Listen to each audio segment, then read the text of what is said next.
লক্ষ্মীপুরের কমলনগর উপজেলায় নির্মাণাধীন একটি ভবনের হাউজের পানিতে ডুবে রহস্যজনকভাবে মারা গেছে মিশকাত নামের ৮ বছর বয়সী এক শিশু।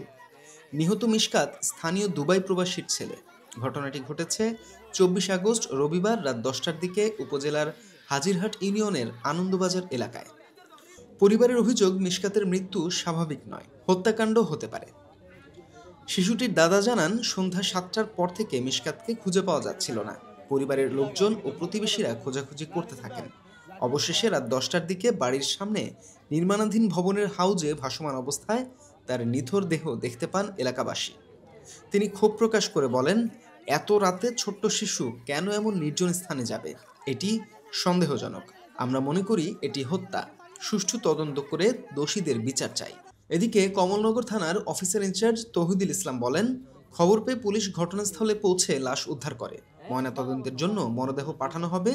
তদন্ত শেষে বিস্তারিত জানা যাবে। এই মর্মান্তিক ঘটনায় পরিবারটিতে নেমে এসেছে শোকের ছায়া। কান্নায় ভেঙে পড়েছেন বাবা মা ও স্বজনরা। প্রতিবেশীরাও শিশুটির মৃত্যু মেনে নিতে পারছেন না।